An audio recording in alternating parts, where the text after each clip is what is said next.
Bayangkan seseorang yang terus berjalan, menapaki gurun luas dengan harapan menemukan sebuah oasis yang akan mengakhiri dahaganya. Ia berjalan dan terus berjalan, melihat fata morgana di kejauhan, mengejarnya dengan penuh harap, hanya untuk menyadari bahwa itu hanyalah pantulan harapan dalam pikirannya sendiri. Semakin jauh ia berjalan, semakin letih dan haus dirinya menjadi. Namun, ia tidak pernah berpikir untuk berhenti dan menengok ke dalam wadah air yang telah tergantung di pinggangnya sejak awal perjalanan. Begitulah kira-kira gambaran kondisi batin manusia. Kita mencari kedamaian, kebahagiaan, makna, dan pencerahan di luar diri kita, di dalam prestasi, relasi, status, atau bahkan dalam pencarian spiritual yang penuh usaha. Kita mengejar, berharap, dan menggenggam, tapi seakan tak pernah sampai. Seperti meminum air laut untuk menghilangkan haus, setiap tegukan hanya membuat kita semakin kering. Di tengah pencarian tak berujung ini, ada sebuah jalan yang diam-diam menawarkan pembebasan. Bukan dengan menambahkan sesuatu dalam hidup, tetapi dengan mengosongkannya. Bukan dengan mengejar, tetapi dengan berhenti. Bukan dengan memahami lebih banyak, tetapi dengan melepaskan pemahaman. Jalan itu disebut Zen. Zen bukanlah agama dalam pengertian sempit, bukan pula filosofi yang dapat dijelaskan sepenuhnya dengan logika. Ia adalah jalan sunyi yang mengajak kita untuk hadir, benar-benar hadir dalam momen ini, tanpa membawa masa lalu atau harapan masa depan. Zen mengajarkan bahwa kedamaian sejati bukanlah sesuatu yang harus dicapai, melainkan sesuatu yang disadari, karena ia telah ada sejak awal, tersembunyi di balik kabut pikiran dan keinginan. Dalam perjalanan ini, kita akan menyelami akar-akar Zen, menelusuri sejarahnya, menyentuh makna Satori, menyadari jebakan ego, dan mengenal praktik-praktik yang membimbing kita menuju pengalaman langsung. Namun, layaknya cermin yang tidak bisa melihat dirinya sendiri, kita pun harus belajar untuk tidak mencari Zen dengan cara konvensional. Sebab dalam Zen, semakin keras kita mencari, semakin jauh kita tersesat. Dan mungkin, di akhir perjalanan ini, kamu tidak akan menemukan sesuatu yang baru, tapi justru itulah intinya. Karena seperti yang dikatakan Alan Watts, Zen dimulai saat tidak ada lagi yang perlu dicari dan tidak ada yang perlu digenggam. 1. Zen dan kondisi manusia. Ketika keinginan tak pernah usai. Manusia dalam keberadaannya yang fana, seperti seorang pengelana di tengah lautan luas. Ia berenang tanpa arah yang pasti, dengan harapan menemukan daratan tempat ia bisa beristirahat dari kelelahan batin. Namun, setiap pulau yang tampak di kejauhan ternyata hanyalah ilusi. Ambisi yang tak memuaskan, cinta yang tak abadi, kekuasaan yang memperbudak, bahkan kebijaksanaan yang seringkali hanyalah permainan kata. Dan saat ia menyadari semua itu belum juga memberinya kedamaian, ia pun terjebak dalam putaran yang sama, berharap lebih, mencari lebih, dan akhirnya kembali kecewa. Kita hidup dalam dunia yang membuat kita terus merasa kurang. Sejak kecil kita diajarkan untuk mencapai, mengejar, bersaing, dan menang. Kita diberi daftar panjang tentang apa yang perlu dimiliki agar bisa merasa utuh. Pendidikan, pasangan, pekerjaan, rumah, pengakuan sosial, dan pencapaian spiritual. Namun seperti mencoba mengisi ruang kosong dengan bayangan, semua itu tak pernah benar-benar memuaskan. Setiap pencapaian hanya membuka pintu pada keinginan yang baru. Kita meminum air garam dengan harapan menghilangkan dahaga, hanya untuk merasa semakin kering di dalam. Alan Watts menggambarkan kondisi ini sebagai suatu upaya tanpa akhir untuk meraih sesuatu yang sejatinya tidak pernah hilang. Dalam pandangan Zen, kita bukanlah makhluk yang kekurangan sesuatu, melainkan makhluk yang tertutup oleh terlalu banyak hal. Pikiran kita penuh oleh harapan dan ketakutan, keinginan dan penolakan, impian dan trauma. Dan dalam kekacauan itu, kita kehilangan satu hal yang paling nyata, kehadiran. Zen melihat penderitaan manusia bukan sebagai akibat dari kurangnya sesuatu, melainkan dari terus-menerus menginginkan sesuatu. Bahkan dalam jalan spiritual pun, keinginan bisa menyamar. Kita mungkin tidak lagi mengejar kekayaan atau ketenaran, tetapi kita mengejar pencerahan, kedamaian, dan pemahaman mendalam. Namun ironisnya, Zen menyadarkan kita bahwa keinginan untuk tercerahkan adalah penghalang terbesar menuju pencerahan itu sendiri. Buddha sendiri, lebih dari 2000 tahun yang lalu, menyadari bahwa kehidupan manusia terikat pada 4 kenyataan mulia. Salah satunya adalah bahwa penderitaan muncul dari keinginan, tanha, dan pembebasan terjadi saat keinginan itu dilepaskan. Zen mengambil prinsip ini lebih jauh, bukan hanya keinginan duniawi, tetapi juga keinginan spiritual, pemahaman, dan pencapaian yang mesti dilepaskan. Lalu mengapa kita terus mengejar jika ternyata semua pencarian itu adalah akar dari penderitaan? Karena kita tidak diajarkan untuk diam, kita tidak dibimbing untuk hadir, kita tidak terbiasa dengan kekosongan. Pikiran kita merasa perlu untuk selalu terisi, dan ketenangan justru menakutkan bagi ego yang terbiasa berisik. Kita menjadi pecandu akan gangguan, dan ketenangan justru terasa seperti kehampaan yang harus segera diisi. Zen tidak menawarkan jawaban yang bisa dirumuskan secara logis. Ia tidak memberikan solusi instan, motivasi, atau janji surga. Zen mengajak kita untuk berhenti, untuk duduk, untuk diam, untuk melihat apa yang sebenarnya ada di hadapan kita, tanpa perlu menamainya, untuk mengalami momen ini tanpa menuntut ia menjadi apa-apa. Dan dari keheningan itulah, muncul pemahaman yang tidak dibentuk oleh kata-kata, melainkan lahir dari kesadaran murni. Zen adalah seni mengosongkan cangkir, bukan mengisinya dengan pengetahuan. Ia mengajak kita untuk menyadari bahwa apa yang selama ini kita cari di luar, sesungguhnya telah ada di dalam. Kita tidak perlu menjadi sesuatu, kita hanya perlu berhenti menjadi apapun. Dengan memahami kondisi manusia yang terjebak dalam siklus keinginan ini, kita membuka pintu untuk memahami mengapa Zen begitu relevan, bahkan dalam dunia modern yang sibuk dan penuh tekanan. Di tengah hiruk-pikuk peradaban, Zen datang sebagai bisikan lembut. Berhentilah, lihatlah, kamu sudah sampai. 2. Akar sejarah Zen. Perjalanan sunyi dari India ke Jepang. Untuk memahami Zen secara utuh, kita perlu menyusuri jejak langkahnya yang sunyi, yang dimulai dari jantung spiritual India, menelusuri lembah-lembah Tiongkok kuno, lalu menyeberang ke negeri matahari terbit, Jepang. Zen bukanlah ajaran yang tiba-tiba muncul seperti bunga yang mekar dalam semalam. Ia adalah hasil dari ribuan tahun perenungan, persinggungan lintas budaya, dan penyulingan makna yang mendalam dari kehidupan dan penderitaan manusia. Semua bermula dari seorang pangeran bernama Siddhartha Gautama. Setelah menyaksikan penderitaan dunia, usia tua, sakit, dan kematian, Siddhartha meninggalkan kenyamanan istana dan memulai pencarian rohani yang membawanya pada sebuah pencerahan di bawah pohon Bodhi. Dalam kondisi penuh keheningan dan penglihatan yang dalam, ia memahami akar penderitaan dan jalan pembebasannya. Dari momen sunyi itu, lahirlah ajaran yang kita kenal sebagai Buddhisme. Buddhisme kemudian menyebar ke berbagai belahan Asia.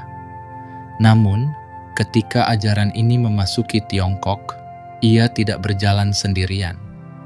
Di sana, ia bertemu dengan Taoisme, sebuah filosofi dan spiritualitas yang memuliakan keseimbangan alam, spontanitas, dan konsep Wu Wei, bertindak tanpa paksaan.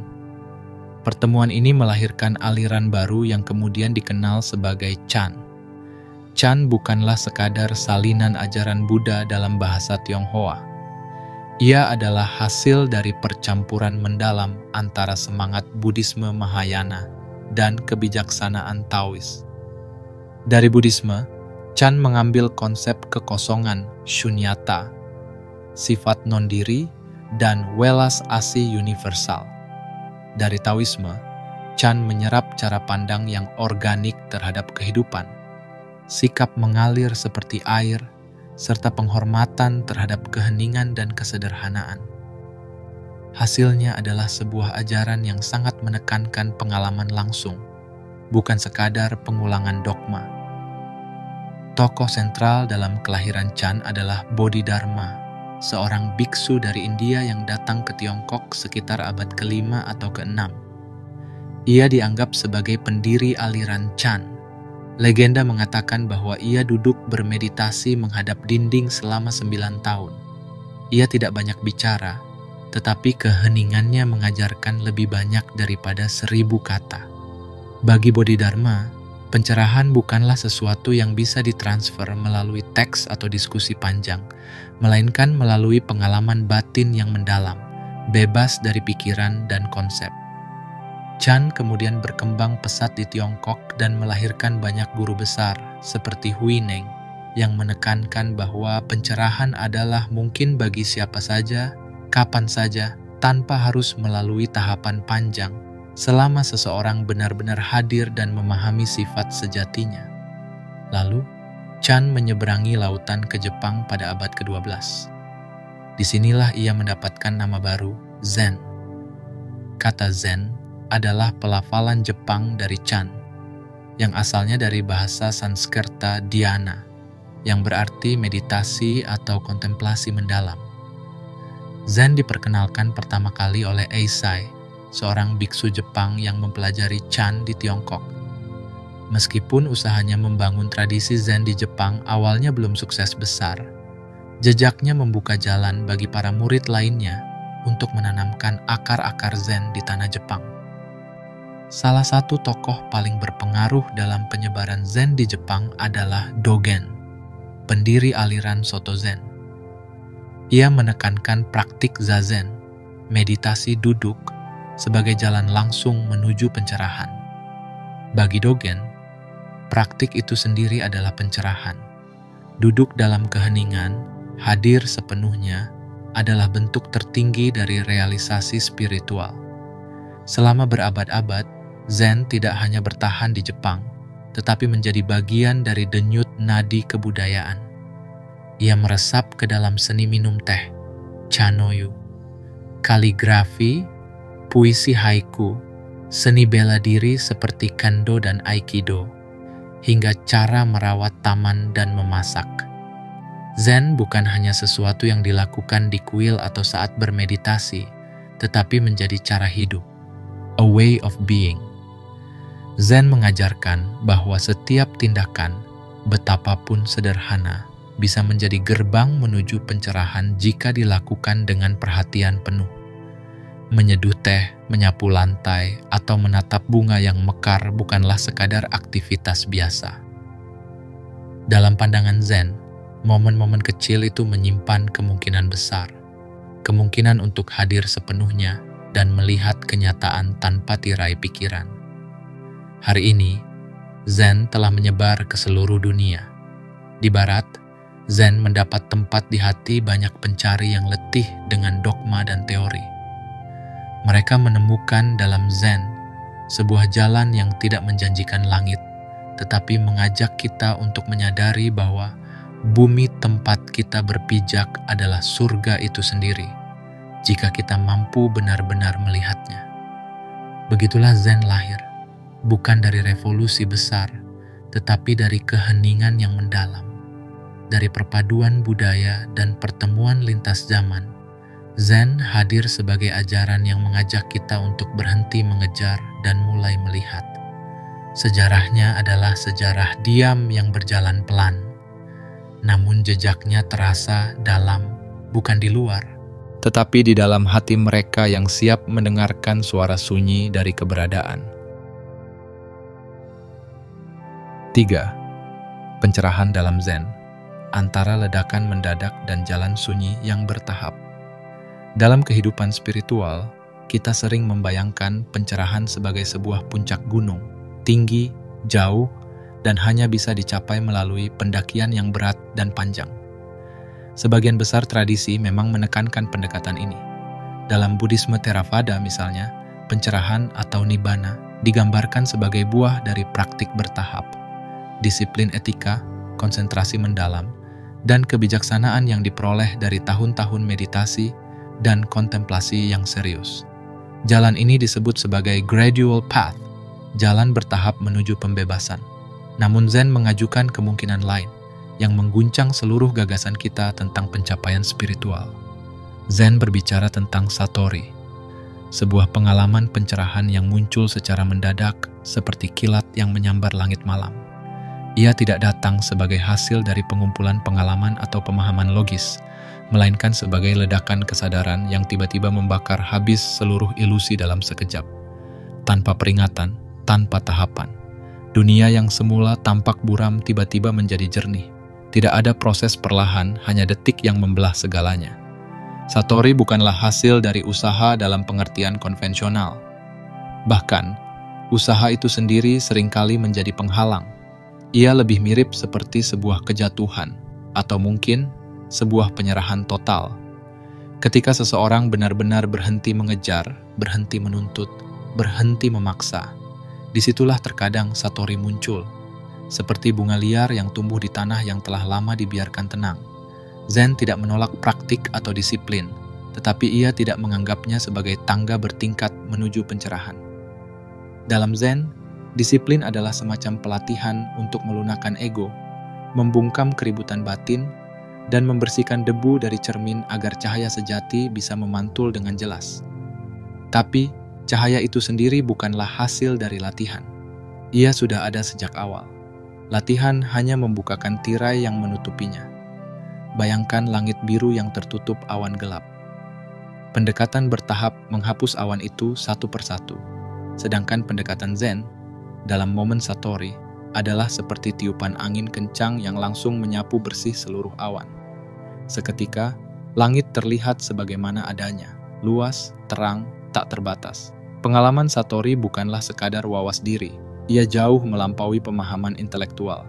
Satori meruntuhkan persepsi biasa tentang realitas dan membuka tabir ilusi yang selama ini membuat kita merasa terpisah dari dunia.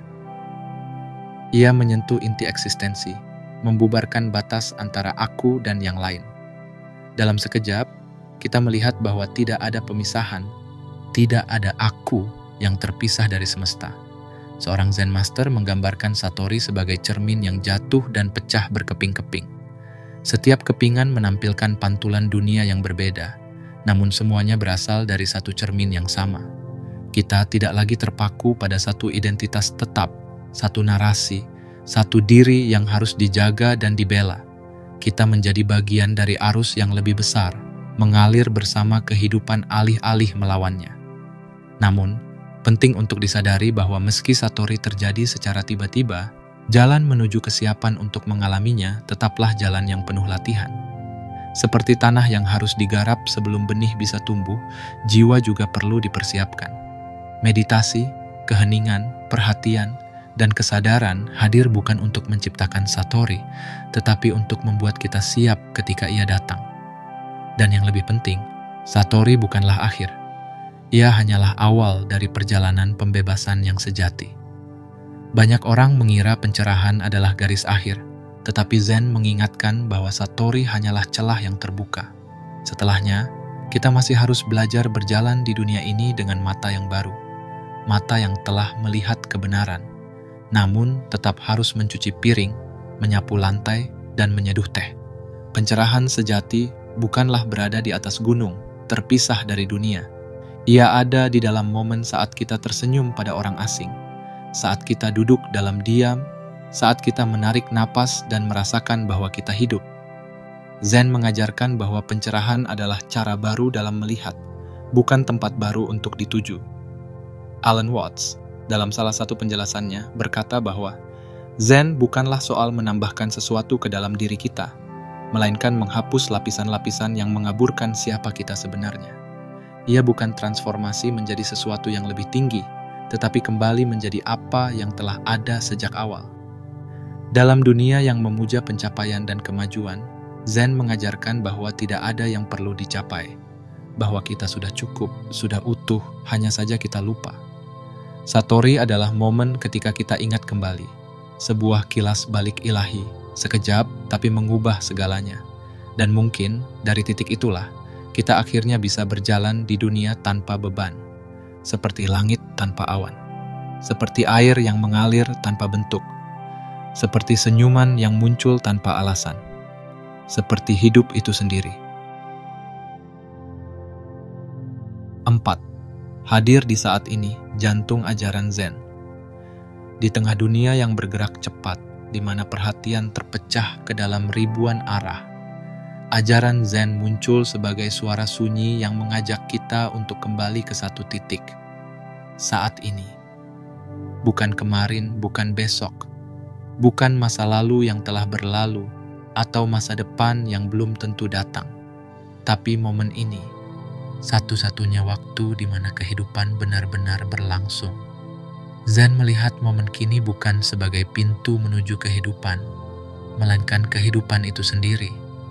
Disinilah napas berhembus, disinilah detak jantung berdetak, disinilah bunga mekar, dan cahaya mentari menyentuh kulit. Namun, betapa sering kita absen dari kehidupan kita sendiri. Kita duduk di sebuah ruangan, namun pikiran kita sedang berada di pertemuan minggu depan atau menyesali ucapan 2 hari lalu. Kita menjalani hidup bukan sebagai pelaku, melainkan sebagai pelamun yang terperangkap dalam narasi batin. Zen tidak bermaksud menolak masa lalu atau masa depan, tapi mengingatkan bahwa keduanya hanyalah bayangan yang tercipta dalam pikiran. Masa lalu hanyalah kenangan yang dihidupkan ulang. Masa depan hanyalah harapan atau kekhawatiran yang diproyeksikan. Tapi tubuh kita tidak bisa bernapas di masa lalu, dan hati kita tidak bisa berdetak di masa depan. Hanya di momen kinilah kita benar-benar hidup. Dalam hal ini, Zen sejalan dengan banyak tradisi kebijaksanaan lainnya. Marcus Aurelius, kaisar filsuf dari Roma kuno, dalam meditationsnya berulang kali menegaskan pentingnya hidup dalam momen sekarang. Ia berkata bahwa hidup kita adalah apa yang sedang kita lakukan saat ini. Dalam Buddhisme Theravada, para biksu sering mengingatkan bahwa berpegang pada masa lalu atau mengkhawatirkan masa depan hanya akan mengaburkan jalan menuju pembebasan. Namun, yang membedakan Zen adalah cara ia menekankan pengalaman langsung atas pemahaman konseptual. Zen tidak meminta kita berpikir tentang saat ini, tetapi menjadi saat ini. Bukan menjelaskannya dengan kata-kata, tetapi mengalaminya dengan seluruh tubuh, pikiran, dan jiwa. Disinilah keunikan Zen terletak. Bukan pada seberapa banyak kita tahu, tetapi seberapa dalam kita bisa hadir. Tapi mengapa begitu sulit untuk hadir? Karena pikiran manusia adalah ahli dalam menciptakan cerita. Kita membangun identitas dari masa lalu, dari luka, prestasi, trauma, dan kenangan. Kita juga membentuk harapan dari masa depan, tentang siapa kita akan menjadi, apa yang akan kita capai, atau bagaimana orang lain akan memperlakukan kita. Dalam pusaran ini, kita kehilangan kemampuan untuk hanya menjadi.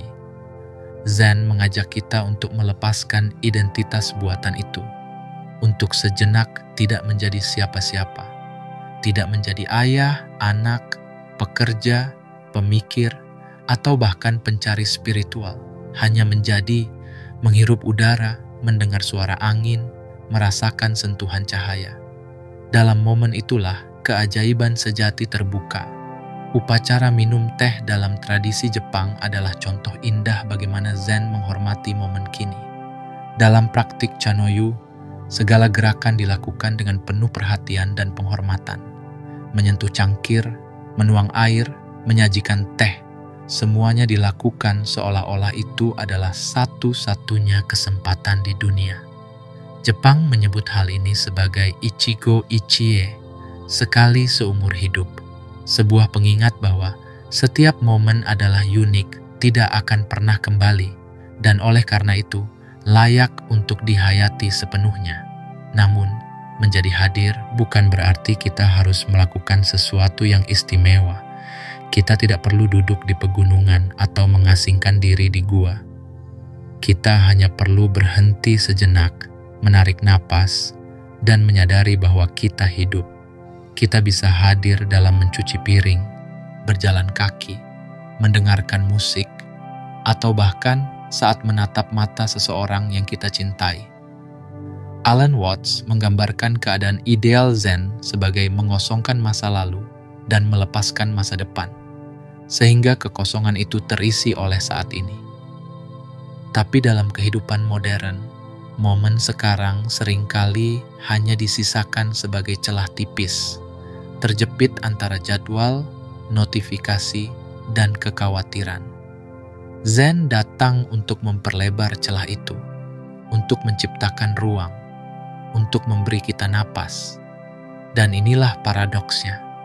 Saat kita benar-benar hadir, waktu seakan berhenti. Tidak ada lagi jam yang berdetak, tidak ada kalender yang berjalan. Hanya ada keheningan yang luas, di mana segalanya menjadi jelas. Di sanalah momen pencerahan bisa menyelinap, bukan sebagai petir yang menggelegar, tetapi sebagai bisikan lembut, kamu sudah di rumah. Kehadiran bukanlah teknik, tapi cara hidup. Bukan tujuan akhir, tapi cara kita melangkah. Dan Zen, dengan keheningannya yang tajam, terus membisikkan hal yang sama kepada siapapun yang mau mendengarkan. Lepaskan pikiranmu dan kembalilah. Karena saat ini, yang tampak sederhana adalah gerbang menuju seluruh keberadaan. 5. Ego, ilusi, dan paradoks mencari pencerahan. Bayangkan sebuah pisau yang mencoba memotong dirinya sendiri, atau gigi yang berusaha menggigit dirinya sendiri. Mustahil, bukan? Begitulah Zen menggambarkan usaha ego untuk mencapai pencerahan. Usaha yang tampak mulia, tetapi pada dasarnya kontradiktif dan mustahil. Mengapa? Karena dalam Zen, pencerahan bukanlah sesuatu yang bisa dicapai. Ia bukan target di ujung perjalanan, bukan harta karun yang bisa ditemukan setelah melalui serangkaian tahapan. Justru, pencerahan hadir ketika pencarian itu sendiri dihentikan. Dalam ajaran Zen, ego bukan sekadar kesombongan atau keinginan untuk dipuji. Ego adalah ilusi mendalam tentang adanya aku yang terpisah dari dunia. Sebuah konstruksi mental yang terbuat dari kenangan, label, dan identifikasi. Kita berkata, aku seorang guru, aku seorang penyendiri, aku spiritual, atau bahkan aku seorang pencari kebenaran. Semua itu adalah cangkang. Mereka membentuk narasi tentang siapa kita, padahal kenyataan sejatinya jauh lebih luas dan tak terdefinisikan. Zen mengatakan bahwa selama kita masih melekat pada identitas dan konsep tentang diri, kita tidak akan pernah benar-benar melihat apa adanya. Karena kita tidak melihat dunia sebagaimana ia ada, melainkan sebagaimana kita, atau lebih tepatnya, ego kita, menginterpretasikannya. Kita hidup dalam gema pikiran kita sendiri. Dan inilah masalahnya. Ego ingin tercerahkan. Ego ingin menjadi spiritual, ingin merasakan damai, ingin menyatu dengan semesta. Tapi, pencerahan yang sesungguhnya adalah kematian ego. Bagaimana mungkin ego ingin lenyap? Ia tidak bisa membayangkan dirinya tidak ada. Maka, ia menciptakan versi pencerahan yang masih nyaman baginya. Pencerahan yang menyenangkan, yang bisa dipamerkan, atau yang bisa dimiliki seperti sebuah pencapaian. Namun dalam Zen, semakin keras kita mencari pencerahan, semakin jauh kita tersesat. Ini adalah paradoks besar dalam jalan spiritual. Keinginan untuk bebas dari keinginan justru memperpanjang penderitaan. Bahkan pencarian rohani bisa menjadi bentuk lain dari pelarian. Kita lari dari kenyataan saat ini dengan dalih ingin mengalami realitas lebih tinggi. Zen melihat semua pencarian ini sebagai ilusi yang mesti dihentikan. Maka para guru Zen sering memberikan ajaran yang tampak membingungkan atau bahkan membatalkan dirinya sendiri. Mereka berkata, "Jika kamu ingin menemukan Buddha, jangan cari dia. Jangan cari Dharma. Jangan cari Sangha. Karena tak ada yang bisa dicari." Ajaran ini bukan bermaksud nihilistik, melainkan mengarahkan kita pada kebenaran yang lebih dalam, bahwa kebenaran tidak bisa ditemukan oleh pikiran. Pikiran hanya tahu bagaimana mengkategorikan, membandingkan, menganalisis. Ia tidak tahu bagaimana menjadi.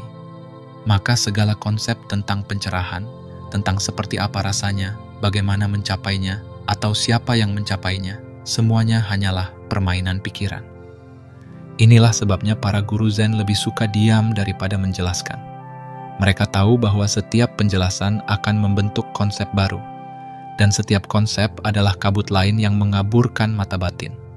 Maka, daripada memberitahu muridnya apa itu Zen, mereka justru memberi teka-teki, melempar pertanyaan yang membingungkan, atau bahkan menjawab dengan bentakan, tawa, atau diam. Karena dalam kekacauan logika itu, ada celah bagi pencerahan untuk menyelinap. Contoh terkenal adalah ajaran dari Dharma Master Lokto yang berkata, hakikat sejati adalah pikiran, pikiran adalah Buddha, Buddha adalah Dharma. Jangan gunakan pikiran untuk mencari pikiran, Buddha untuk mencari Buddha, atau Dharma untuk mencari Dharma. Seorang pelajar Dharma harus tiba-tiba menyadari no mind dan seketika mencapai keheningan dan kebisuan. Ajaran ini mengajak kita menyadari bahwa kita tak bisa menggunakan pikiran untuk mengerti pikiran. Pikiran tidak bisa melihat dirinya sendiri, maka satu-satunya jalan keluar adalah berhenti. Berhenti mencari, berhenti mengejar, berhenti menciptakan cerita dalam kepala. Namun berhenti bukan berarti menjadi pasif atau menyerah. Berhenti dalam Zen adalah bentuk tertinggi dari kehadiran. Saat kita berhenti menolak dan berhenti mengejar, kita hadir secara utuh. Kita tidak berusaha menjadi apa-apa. Kita hanya ada. Dan dalam keberadaan itulah, realitas sejati membuka dirinya. Zen sering menggambarkan pencerahan sebagai air yang tenang dan jernih. Ketika pikiran kita seperti danau yang tenang, tanpa riak dari keinginan, ketakutan, atau harapan, pantulan bulan bisa terlihat sempurna. Tapi jika air itu terus bergolak, kita hanya akan melihat bayangan yang pecah dan membingungkan. Maka tugas kita bukan mencari bulan, tetapi menenangkan airnya. Disinilah Zen menawarkan sesuatu yang sangat radikal, bahwa kita tidak perlu menjadi siapa-siapa. Kita cukup bukan siapa-siapa. Dalam kebeningan itu, kita menemukan sesuatu yang lebih dalam dari identitas. Kita tidak lagi hidup dari tempat aku ingin ini atau itu, tetapi dari tempat yang sunyi, yang sederhana, dan yang nyata. Pencerahan sejati dalam pandangan Zen bukan tentang menjadi sesuatu yang lebih tinggi, tapi tentang menyadari bahwa kita sudah lengkap, sudah utuh, bahwa langit tidak perlu dicat agar menjadi biru, dan bahwa cahaya tidak perlu dicari karena ia selalu ada, hanya terhalang oleh bayangan kita sendiri. Jadi, Zen tidak menuntun kita menuju puncak gunung. Ia hanya meminta kita duduk, diam, dan membuka mata. Karena rumah yang kita cari, ternyata sudah sejak awal kita tinggali. 6. Praktik Zen. Jalan sunyi menuju pengalaman langsung.